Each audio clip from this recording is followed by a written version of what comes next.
Sétima semana, preenchendo, foco desta semana, sendo preenchida e constantemente renovada com a água viva do Espírito de Deus. Versículo foco desta semana. Não se embriaguem, pois a bebida levará vocês à desgraça, mas encham-se do Espírito de Deus. Animem uns aos outros com salmos, hinos e canções espirituais. Cantem de todo o coração hinos e salmos ao Senhor. Em nome do nosso Senhor Jesus Cristo, agradeçam sempre todas as coisas a Deus, o Pai. Efésios 5, 18, 20.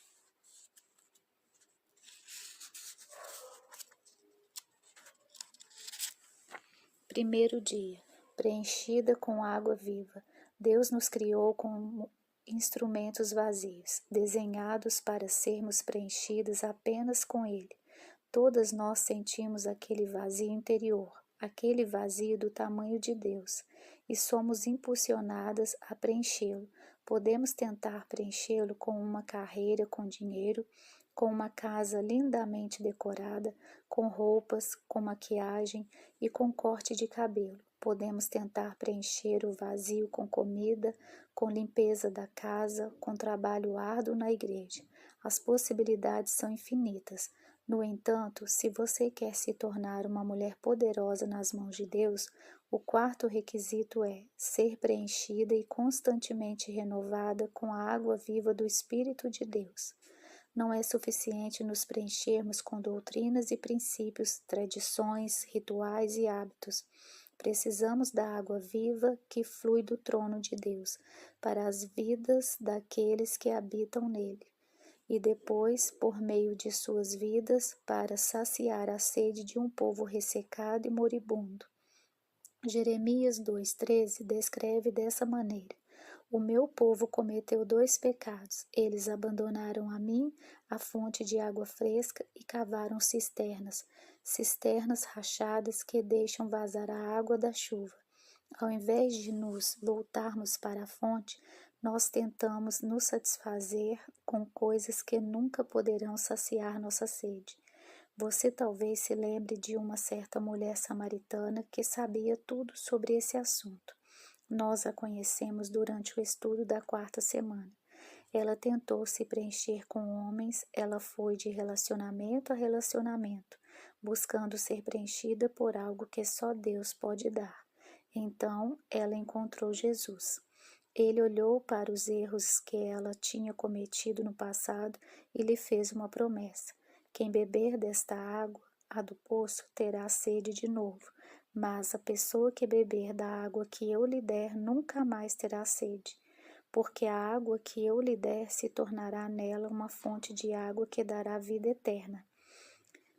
A Bíblia nos conta qual foi a reação dela em João 4:28. Em seguida, a mulher deixou ali o seu pote, voltou até a cidade e disse a todas as pessoas: venham ver o homem que disse tudo o que eu tenho feito.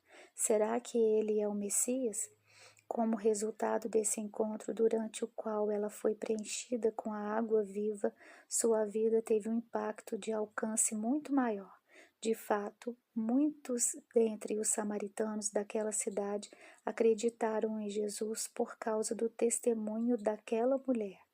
Estamos falando de uma mulher poderosa nas mãos de Deus. Estamos falando de uma mulher que não permitiu que os rótulos do passado controlassem seu futuro.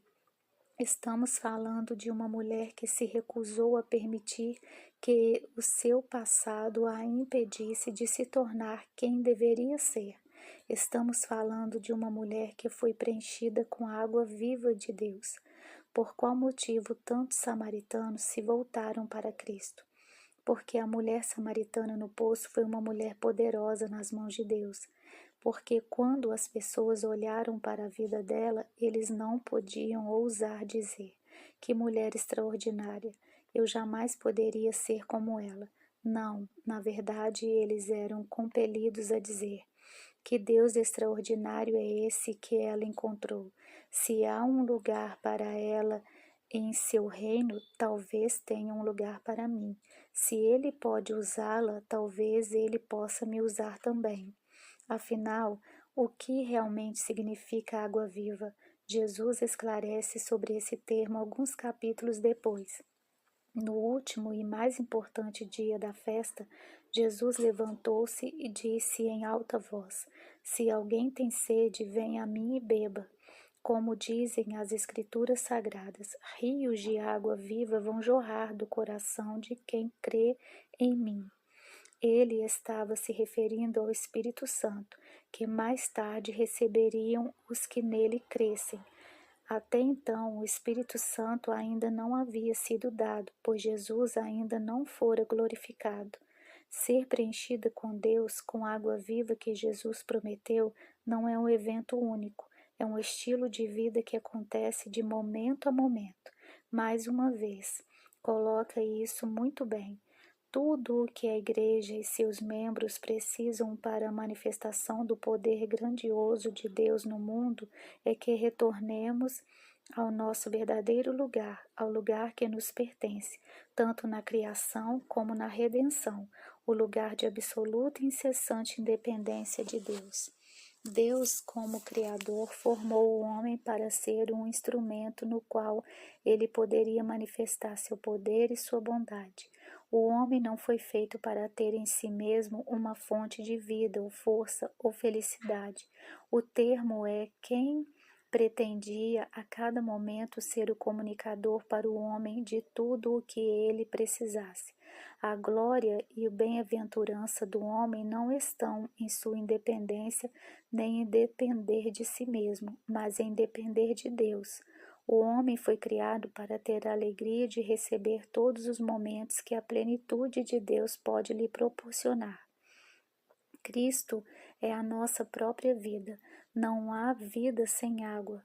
Não, nós só podemos dar aquilo que recebemos.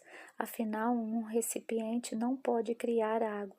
Ele só pode derramar aquilo que foi derramado dentro dele. Da mesma forma, nós devemos ser preenchidas com o Espírito de Deus, preenchidas com a água viva, se quisermos ter algo para dar aos outros. Parece-me que enfrentamos dois perigos em nossas igrejas hoje, e acho que já vivi os dois extremos. O primeiro perigo é a água que permanece parada por muito tempo se torna estagnada. Não é o suficiente absorver sermão após sermão, estudo bíblico após estudo bíblico, livro cristão após livro cristão, e nunca usar nada disso em prol de outros. Se tudo o que fazemos é alimentar nossa própria fé, nós nos tornaremos cristãs gordas e preguiçosas. Eu já estive nesse lugar e acho que muitos que enchem os bancos em nossas igrejas hoje estão precisamente no mesmo dilema. No entanto, o segundo perigo me parece ainda mais mortal, e eu sou culpada disso também. Oferecer quando você ainda não foi preenchida. Falar quando você não tem direito algum de ser ouvida. Advertir quando ninguém pediu o seu conselho. Falar com base no julgamento e no veneno do seu próprio coração e não do amor e da misericórdia que há no coração de Deus. É uma pessoa preenchida com pregos, taxinhas, moedas e todo tipo de lixo que cai no chão da cozinha. Não há beleza nisso, apenas barulho em uma feiura penetrante. É alguém que se autodeclara teólogo, mas que é apenas um amador, dizendo à mulher que ela não consegue engravidar porque Deus a está punindo. É alguém dizendo a um homem com câncer à beira da morte que deve haver pecado na vida dele. É uma pessoa dizendo a um paraplégico que ele não deve ter fé suficiente. É veneno direto do abismo do inferno, não é mensagem da boca de Deus. Fique atenta antes de você querer derramar qualquer coisa na vida preciosa de outro ser humano, tenha certeza de que antes Você foi preenchida com a água viva de Deus. Durante o resto dessa semana, vamos ver algumas coisas específicas que a Bíblia ensina com as quais deveríamos nos preencher. Descobriremos algumas maneiras práticas pelas quais podemos participar do processo de sermos preenchidas.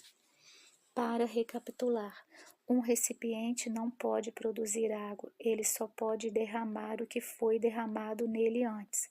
Existem dois perigos aos quais você precisa estar alerta: falhar em derramar na vida de outros as verdades que Deus tem derramado em sua vida. O outro é derramar o que você não recebeu.